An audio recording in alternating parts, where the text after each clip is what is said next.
Welcome to the Deep Dive.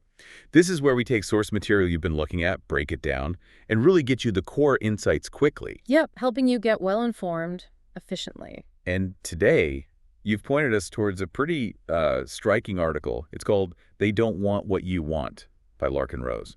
And it definitely makes a bold claim right out of the gate. The core idea is that politicians, and this is regardless of party, don't actually share the public's goals or values. Right. He argues they're driven more by, well, power, control, and maybe personal gain. It's quite the premise. It is, and Rose suggests this difference in motivation is key to understanding why politics often seems, well, contradictory or maybe even hypocritical. Exactly.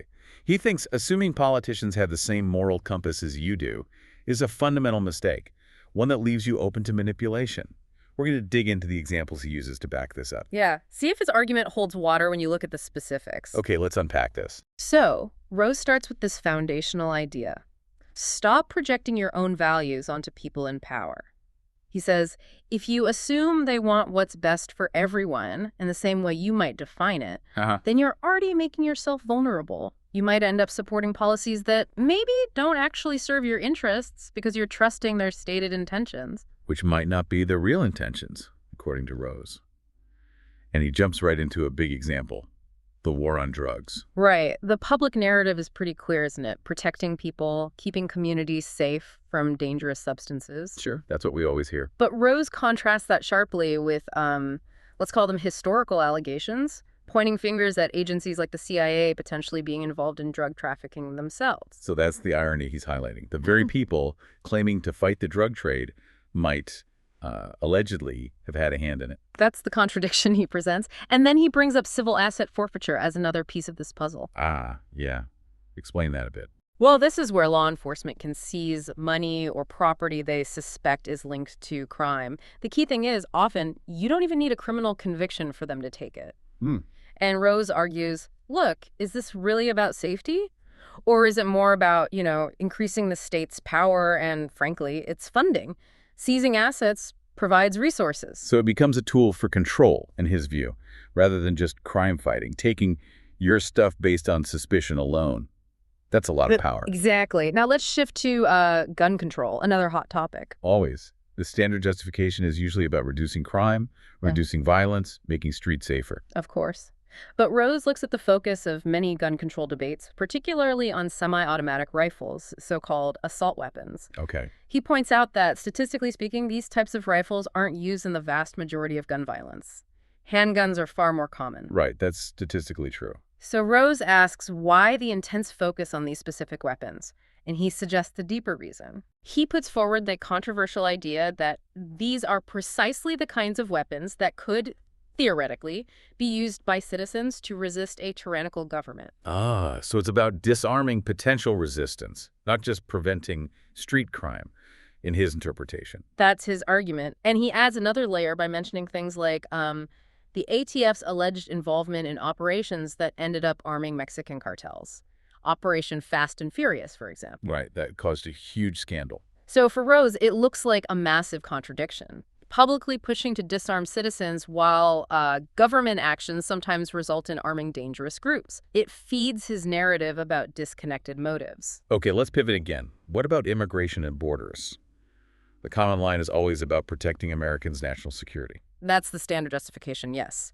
But Rose, again, points to things that seem inconsistent. He mentions instances where politicians known for very tough talk on immigration have reportedly facilitated entry for relatives of known criminals like drug lords. That definitely complicates the protecting Americans narrative, doesn't it? It certainly raises questions. And Rose also touches on potential biases, whether political or racial, in how immigration laws are enforced. He cites examples, or alleged examples, of people being denied entry perhaps because they criticized U.S. policy. So is it purely about security? Or are other factors like political expediency or discrimination sometimes involved? Yeah. Rose leans toward the latter being significant drivers. It challenges you to question the surface-level explanations. Let's go even bigger picture, U.S. military and foreign policy. Rose brings up a really, a shocking Historical example here, Operation Northwoods. Yeah, that one's pretty infamous, though not widely known, maybe. It was a real documented proposal from the early 60s from parts of the U.S. military leadership. And the plan was? Essentially to stage fake terrorist attacks, maybe even hijackings or bombings, blame them on Cuba, and use that as a pretext to invade. It was proposed, though ultimately rejected by President Kennedy. Wow. So staging attacks on your own side to justify a war. Exactly. Rose uses this as a kind of Exhibit A to suggest that military actions aren't always about defending freedom or responding to genuine threats. His conclusion seems to be that often it's more about expanding power, securing resources, maybe economic interests, Yeah. not necessarily the high-minded ideals presented to the public. And if you connect that back, it reinforces his core thesis. Yeah. Their goals, power, expansion, might be very different from the public's desire for, say, peace and genuine security.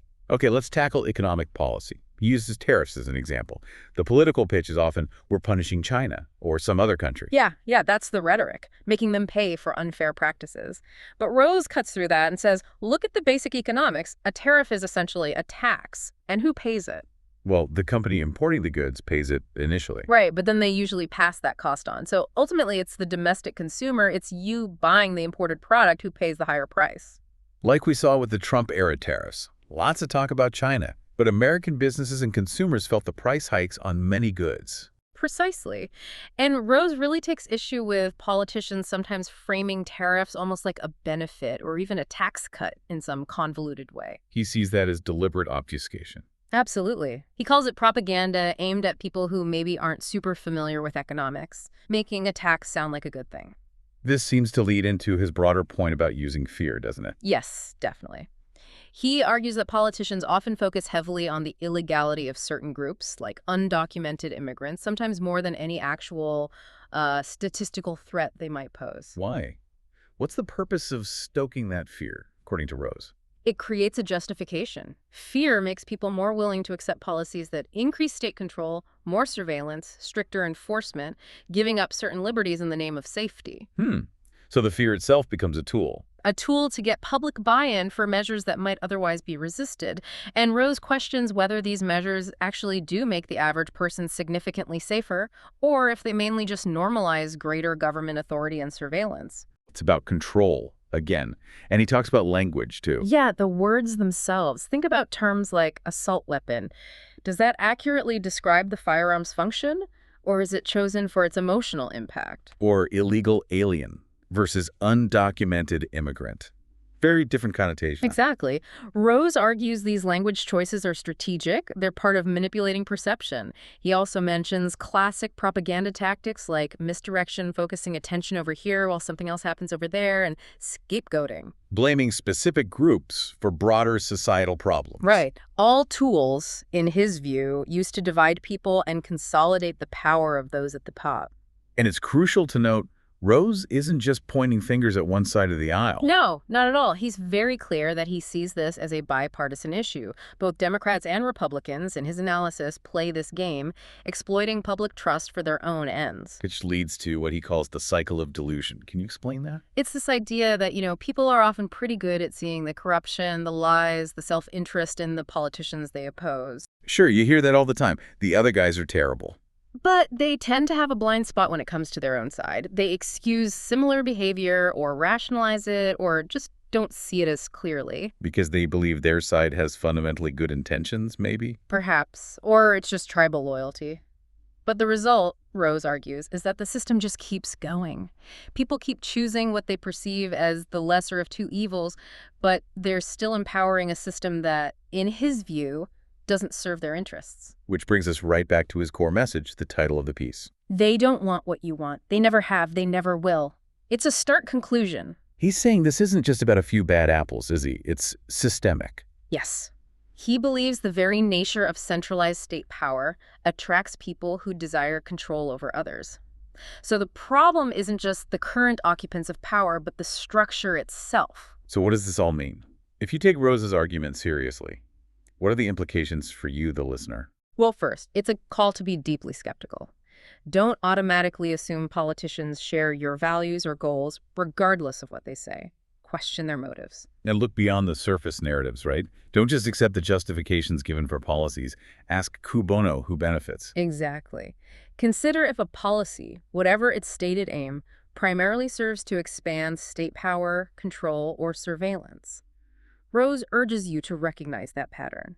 Stop projecting your own desire for freedom and peace onto those who, he argues, seek power and dominance. It's definitely a challenging perspective. It asks for a fundamental shift in how you view government and politics. It does. It pushes you towards a much more critical stance. All right. So we've really dived into Larken Rose's article, They Don't Want What You Want.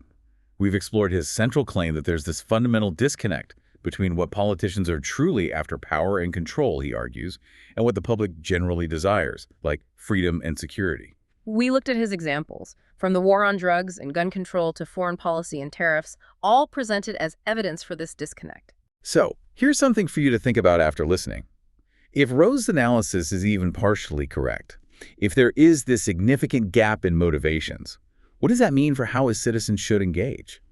If you genuinely want different outcomes, more freedom, less control, does working within the existing political system make sense?